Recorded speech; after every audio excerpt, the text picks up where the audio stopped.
Nós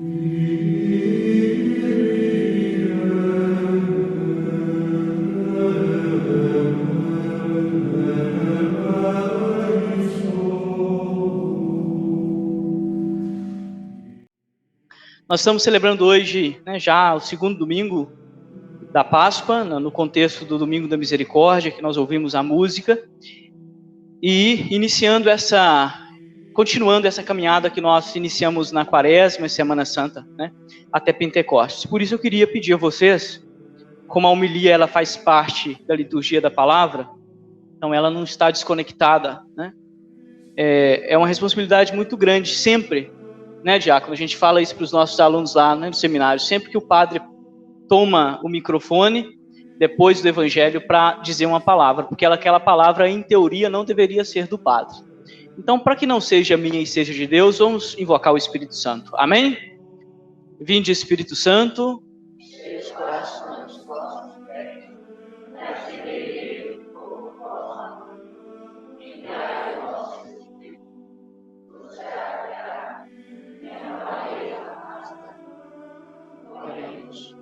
Deus que destruísse os corações dos vossos fiéis, água do Espírito Santo, aceita a gente retamente todas as coisas, segundo o mesmo Espírito, gozemos sempre de sua consolação. O que for do Espírito vocês guardem, o que for do Padre Sebastião vocês jogam no lixo, tá bom? Não precisa não. É o do Espírito que tem que guardar. Olha, eu não vou me prolongar muito, até porque nossa igreja está bastante cheia, e vocês já tiveram 2 dias de encontro. Então nós vamos fazer uma homilia, nós estamos celebrando o Domingo da Misericórdia, mas eu gostaria muito de retomar com vocês o diálogo entre Jesus e Tomé. Por quê? Porque vocês acabaram de fazer uma experiência de fé. Tanto aqueles que prepararam o encontro, quanto aqueles que participaram de forma ativa do encontro. Vocês tiveram uma experiência de fé. De repente ontem alguém ficou um pouquinho resistente, assim, isso é normal, mas depois vocês entraram no clima, em algum momento entraram no clima, não é verdade? Tiveram experiência de fé.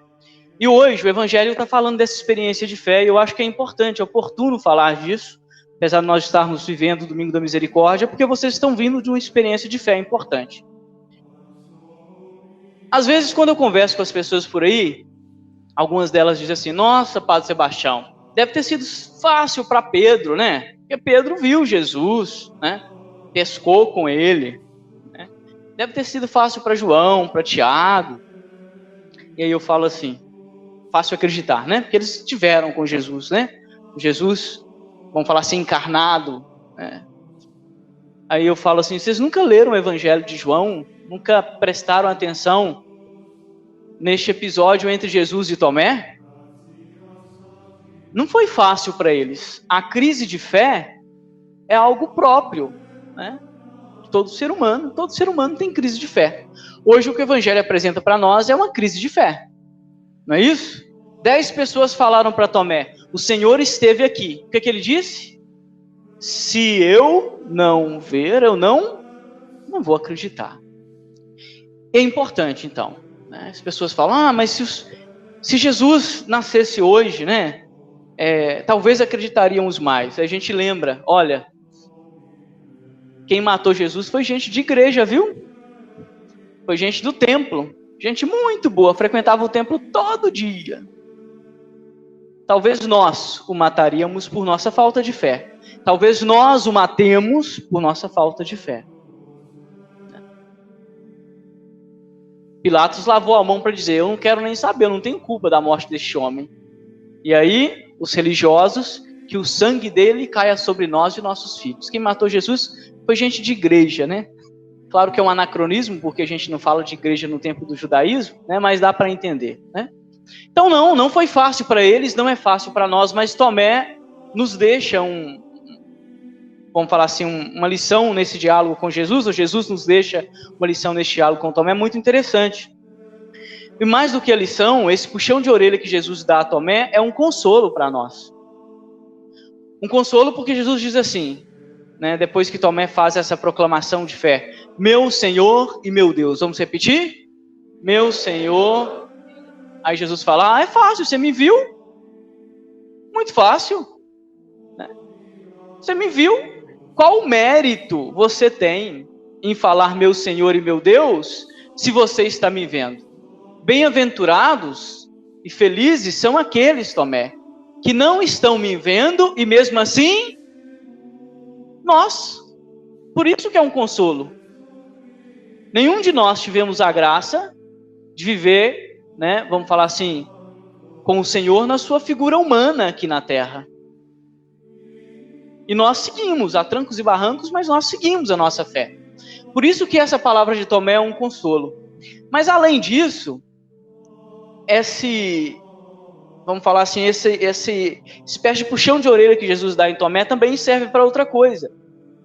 Quando Jesus fala, felizes aqueles que acreditaram sem terem visto, ele está falando do dom da fé, que ultrapassa os nossos sentidos.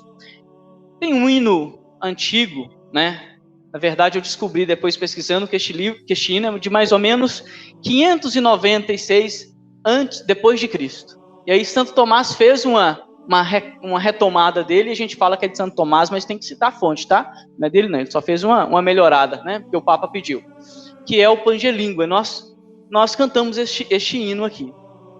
E aí, o finalzinho na penúltima estrofe deste hino, tem uma frase muito importante para nós, que é assim: Preste fide supplemento sensum defectui. Vamos ver se o latim tá afiado. Não, tô brincando, eu sei que vocês não acreditam. O menino até gelou. Preste fide supplemento sensum defectui, que significa, venha a fé por suplemento os sentidos completar. Já cantaram isso? Ou seja, não é que a nossa fé dispensa os sentidos, não é verdade? Não é bom sentir essa emoção? E para sentir emoção nós não temos que ser seres corpóreos, né? A gente tem que sentir, né? Para sentir a fé nós temos que ter aí posse de todas as nossas sensações, né? Tem que estar aí o tato direitinho, o ouvido, né? Então a fé não dispensa os sentidos, mas a fé não se reduz ao sentido. E por que isso é importante? Por que isso é importante? Principalmente para vocês, os encontristas. Hoje vocês sentiram. Pode ser que amanhã você não sinta. E não é por isso que Deus não está presente na sua vida. Este final de semana, vocês sentiram. Pode ser que o outro final de semana, vocês não sintam. E o grande problema da nossa igreja, às vezes, é confundir o dom da fé com o sentimentalismo. Ai, padre, eu não sinto mais. Eu não sinto mais Deus. Tomé. Se eu não ver, eu não. A fé, ela ultrapassa os nossos sentidos. E eu sempre brinco com os adolescentes, mas é uma brincadeira sadia, né? Eu sempre repito isso, porque para mim é importante repetir. E repetia nas minhas aulas e repito com vocês, né? Ai, padre, eu não consigo sentir Deus, porque Deus é maior que o seu sentimento. Eu não consigo pensar Deus, porque é muito maior que o seu pensamento, né? Aí eu brincava lá com vocês ontem naquela conversa que nós tivemos, né? A gente não conseguiu ainda encontrar a cura para o câncer, mas nós queremos descobrir se Deus existe ou não. A gente ainda está tentando resolver problemas econômicos do nosso país. Não resolvemos. Mas a gente quer bater o martelo e falar existe ou não. Olha que arrogância, né? A gente não conseguiu nem habitar o planeta mais vizinho nosso. E nem resolver todos os problemas que a física nos coloca. Mas eu bato o martelo e disse, não sinto, não existe. Não existe, não sinto, não existe, né? E com uma mistura de ideias e com uma prepotência que chega a doer os ouvidos. Então, cuidado, né? A fé, ela depende dos sentidos, mas não totalmente. Não é porque você não sente que Deus não está presente na sua vida. E aí eu gosto, já que a gente está falando da misericórdia, eu gosto muito de tomar uma metáfora como um exemplo. Aqui vocês encontraram com os pais de vocês, né? Não é verdade? Hoje lá, teve um encontro direitinho. Vamos pegar lá o exemplo dos pais. Você fez lá uma besteira, né? Uma besteira que irritou bastante seu pai e a sua mãe. É segredo? Mas agora você já falou que é segredo, não era para espalhar, mas você falou assim, é segredo, então já era. Olha só, vocês fizeram uma coisa lá, de repente, que os seus pais não gostaram. Aí o pai fala assim, você vai ficar 5 dias sem usar o seu iPhone.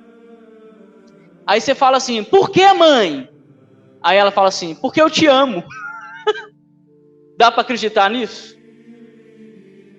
Tem uma prova sensível que isso é amor?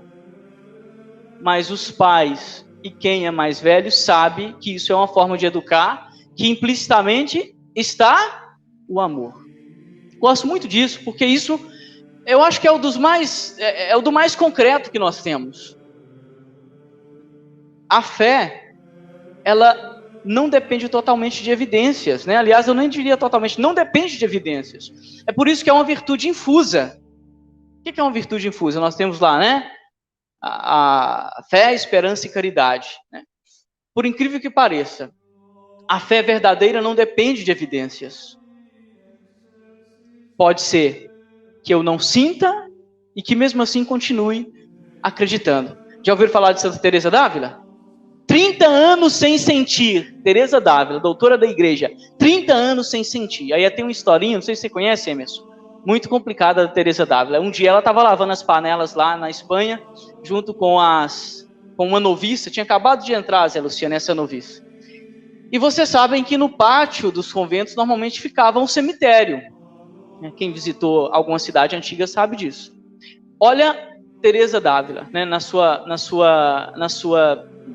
experiência, né, de deserto. Aí ela olhou pro cemitério, olhou para a irmã e falou assim, né, Teresa d'Ávila disse que tinha uma certa picardia, ela cutucou a irmãzinha e falou assim, ei irmã, imagina se não existir nada mais além disso, hein? No outro dia a irmã foi embora e ela se tornou santa. O que quer dizer essa história de Teresa d'Ávila, né? Nós continuamos com as nossas dúvidas. Tem pessoas que suportam mais, tem pessoas que suportam menos. E se nós, do ponto de vista da fé, formos procurar, né, evidências para crer, vocês vão ficar igual macaco saltando de galho em galho. Porque Deus ultrapassa toda evidência. Fé não é matemática, fé não é biologia, fé não é química. Esperança é a mesma coisa. Se a gente olha, por isso são virtudes infusas, fé, esperança e caridade. A gente olha para o nosso Brasil, a gente não tem muita esperança, não. O cenário não parece ser dos bons. Mas eu insisto em acreditar que as coisas possam mudar. E amor da mesma forma. O filho pode ser aquilo que for. Mas a mãe continua lá insistindo. Aquela pessoa que a gente, né, encontra esses casos. Não, mas fulano pisa tanto em você, você insiste, seu filho faz tanta coisa com você. É um amor inexplicável. Está evidente que fulano parece que não gosta de você, mas você não esquece fulano. Tô falando de paixão, não, tô falando de amor, tá? Porque nós temos amores frustrados. Né? E a gente fala da fé, da esperança, né, e da caridade, como essas virtudes que estão unidas e que independem da evidência, né? Sei que tem casais aqui uma conexão muito forte, né? Então um deles de repente fala assim, sexta-noite, meu amor, você podia ficar por aí que eu vou sair para tomar uma cerveja com meus amigos? Mas eu te amo, viu? Bom, a esposa, ou se for a esposa que fala com o esposo, tem que tomar alguma decisão. Ou não crer, né? Então fala, não, vou com você e pronto. Ou você não vai, né? Ou falar, não, meu marido é muito santo, ele só vai tomar uma cerveja, eu vou deixar ele ir, né? Você não tem evidência nenhuma de que vai ser só uma cerveja, tem? E aí é a postura de se lançar. Por que eu estou dizendo isso e termino a homilia? Este é o recado para vocês. Hoje vocês estão sentindo, amanhã é segunda, tem aula, tá? Pode ser que vocês não sintam essa alegria toda, e é por isso que a fé não vai fazer diferença. Estão entendendo? É o choque da realidade que a gente chama, tá? Agora é o momento, né? Hoje você sente, amanhã você pode não sentir. E por que é importante a gente terminar com isso? Zé Luciano é professor, eu também sou. Nós temos muitos professores aqui, inclusive professores universitários, né? Vocês sabem que o ateísmo danoninho entra na nossa igreja, às vezes por falta desse tipo de catequese, Zé Luciano? Porque nós confundimos fé com sensação, e aí e ainda mais, né? Confundimos fé com uma espécie de ciência positiva, e aí quando a gente vai para a faculdade, a gente começa a ver que as coisas não são assim como a vovó ensinava, e às vezes a catequese tem medo de ensinar, porque vem os pais reclamar que a igreja está ensinando coisa que não devia ensinar. Tá? O que nós não ensinamos aqui, a faculdade desensina lá fora, tá? É assim mesmo. E perdoe-me os professores, colegas que estão aqui, porque vocês sabem disso. Então é preciso, vocês que estão aqui tem aluno de medicina, de engenharia, né? tem de filosofia, né? Essa mistura é complicadíssima. Essa mistura, né? E essa não separação da fé do campo da evidência é o que forma os ateus de danoninho. E que cria um problemão para nós. Fé é virtude infusa e tem que ser cultivada. Por isso Inácio de Loyola falava de exercícios espirituais. Você exercita o corpo, tem um montão de bombadinho por aí, não é? Estão olhando por... Todo mundo quer ver o bombado da igreja. Bom, estou terminando. Tá. Vocês exercitam o intelecto, mas não exercitam a espiritualidade, não exercitam a fé. Por isso ficamos fracos, a confundimos com sensibilidade, e aí a coisa complica. Tomara que vocês, né, acolham essas palavras no coração de vocês, que vocês possam, né, dizer junto com Tomé, meu Senhor e meu Deus, mas, além desta frase, ter a humildade de dizer, eu creio, mas aumentai a minha fé. Vamos repetir isso? Vamos lá, vamos ficar em pé? Senhor, eu creio, mas aumentai a minha fé. Uma vez mais, Senhor, eu creio, mas aumentai a minha fé.